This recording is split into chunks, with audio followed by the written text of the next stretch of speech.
Hello, welcome to Have Roots, We'll Travel. My name is Lisa Elvin Staltari. I am a genealogist and a passionate traveler. If you're new to the channel, welcome. If you're a returning viewer, I welcome you back. We are right now exploring a series on the Filles du Roi, the King's Daughters, and we've been exploring this. In this channel, I have many videos. Some have to do with travel, some have to do with genealogy, research, and that sort of thing. So have a look at that if that just kind of peruse. And we will be exploring other aspects in the near future. I also want to let you know that I've just uploaded to my website, Have Roots Will Travel, an index of all the Filles du Roi videos and links to them, the ones that are available. So you can, if you want to see past videos, you can have a look at that as well. And now, with that being said, I want to make sure you know that I'd love for you to subscribe and click on the notifications link and like the video and all that good stuff. I have that website, Have Roots Will Travel. I'm on Facebook and Twitter. So any which way you want to communicate with me, I'd love to hear from you. And also, if you have a Filles du Roi and want to check if she's on my list to do, we're going to do them all eventually, but this project, just to let you know, started off just with me and my little sharing my own ancestry, and kind of grew into what it is right now because of viewers like you who kind of said, hey, you want to do her, and I did. And so this is where we're at number 69. So let's get started, shall we? Regular viewers to the channel know that I have a video called the Filles du Roi, the Program 2.0.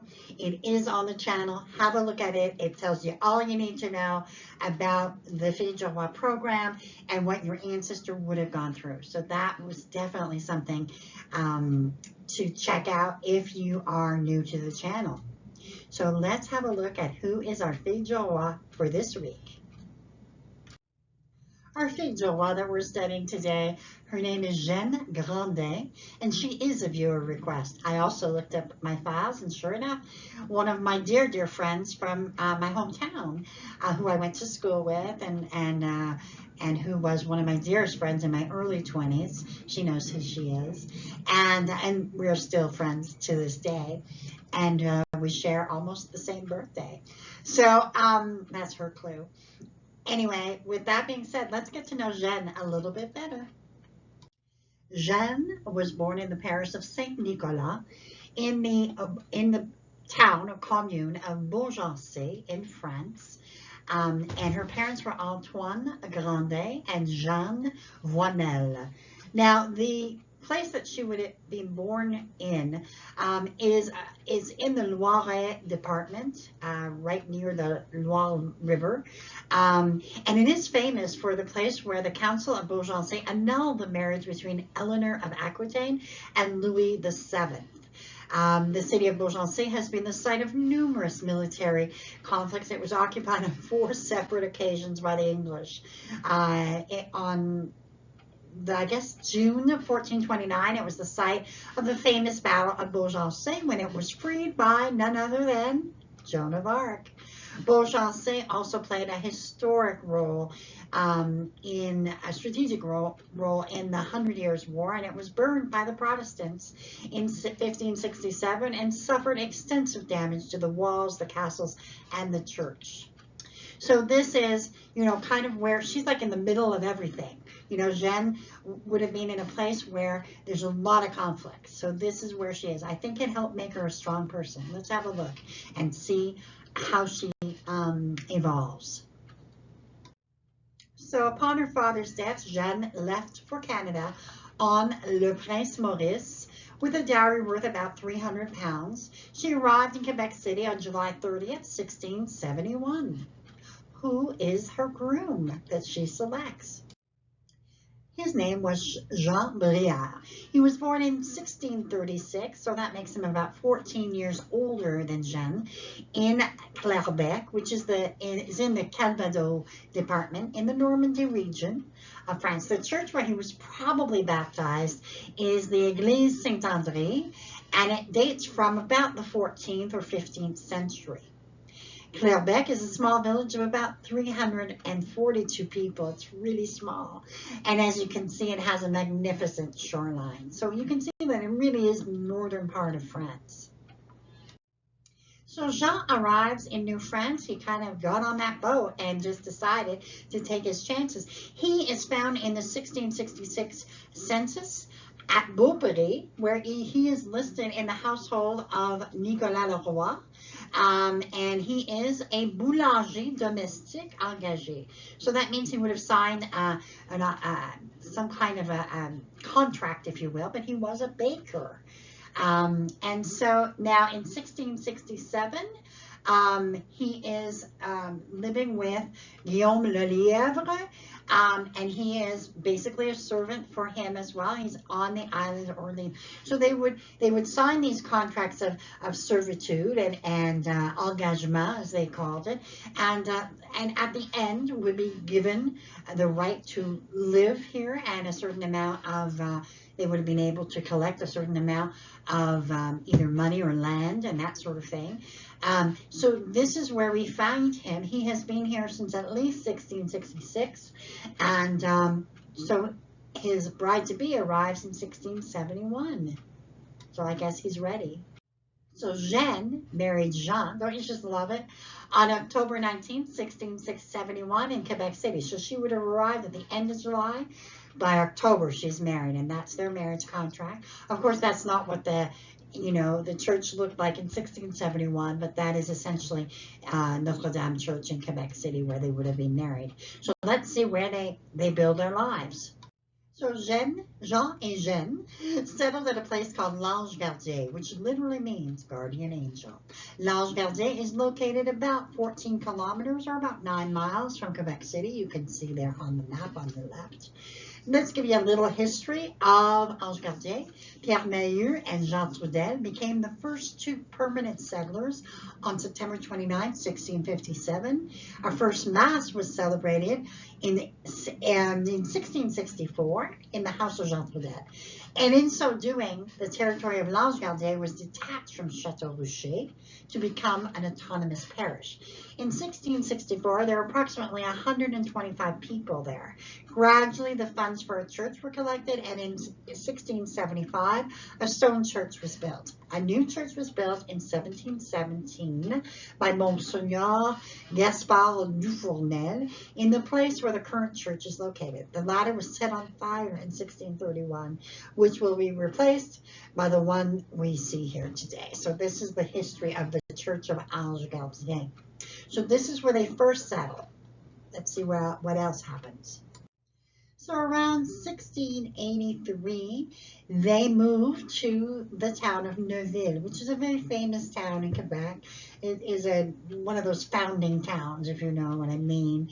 And let's just review a little bit about Neuville. It's a village on the north shore of the St. Lawrence River, just west of Quebec City. It currently is part of the Portneuf Regional County Municipality. It was founded in 1684, and it remains truly picturesque, as you can see in the scenes. There's so much to see and do in Neuville. And I actually did a travel video, and I featured Neuville as part of the Chemin du Roi. You might want to have a look at that. In 1653, the area was granted as a seigneurie by Jean de Lezon to Jean Bourdon de Saint-Jean for his son, Jean-François Bourdon de Domburg, who was an engineer, a surveyor, a cartographer, and the attorney general to the sovereign. In 1680, the Domburg seigneurie was acquired by Nicolas Dupont de Neuville, and hence the name. And thereafter, that's what the name of the town was. In 1679, the Saint François de Sales parish was formed. It became a civil parish in 1684. The place was also known as Pointe-aux-Trembles, or Pointe-aux-Trembles, in reference to the point on which the church was built, where once was covered with aspen and birch, which is the tremble is the word for, I believe, birch. And so Pointe-aux-Trembles, there's a Pointe-aux-Trembles church in Quebec, and then there's a Pointe-aux-Trembles in Montreal, never to be confused, but was confused by me at certain points. So I wanted to alert you to that. So the family grows. They have, in all, 9 children. Jean married Marie-Françoise Fournel and had 10 children, 7 of whom reached adulthood. Marie-Madeleine married Claude Chaillet and had 10 children, 6 of whom made it to adulthood. Charles married Marie-Anne Plot de Lafleur and had 11 children, 6 of whom made it. Anne, his twin, married Jean Chaillet and had 7 children, 5 of whom made it. She then married François Gignac and had 5 more children, 3 of whom made it. Pierre died at 9 years of age. And then we have their last children, Louise, Marguerite, Jacques, and Antoine, all of whom passed away at a very young age. Jean would pass away at age 70, a very respectable age at that time, on December 3rd, 1706, and he is buried in the Neuville cemetery. Jeanne would pass away 6 years later. By then, she was presumably living with one of her children, and she would pass away at the age of 62 and is buried at a cemetery at Cap Santé, which they're fairly close together. I want to alert you to some resources that I absolutely recommend. First of all, there's La Société des Filles du Roi et Soldats du Carignan, of which I am a member and the membership chairperson, by the way. But even before I joined and all that good stuff, I was using that website for all kinds of verifications and things like that. So have a look at it and see if that's something that would interest you to join. I hardly recommend it. And you can also have a beautiful certificate that they will send you. And they have a journal as well that is published, I believe, twice a year. So absolutely worthwhile. Then this is a recent find that I love. It's a Facebook group that is called Les Filles du Roi Descendant. And so, you just kind of ask to join and they'll accept you and all that good stuff. And then the website that I use that it's called Migrations, but it really is everything you ever wanted to know about Filles du Roi and the soldiers and the boats and everything. I mean, it's just a phenomenal website. I keep finding different portions of it. It just goes on and on and on forever. So please check that out. I've included the addresses in the bottom of this PowerPoint. And with that, we end our mini biography of Jeanne Grandin, who would go on to have, by 1729, 62 descendants out of the 5 children that actually survived. So that is pretty remarkable as well. And Jean and Jeanne would have had at least 30 years together, which I think is remarkable as well. Although she died at a young age, I think she definitely helped to found Ange-Gardien and Neuville. So she was an early pioneer in both those towns. And I think that is an amazing tribute to her and her descendants. So with that, I bid you adieu, and I will see you on episode number 70. Until then, au revoir.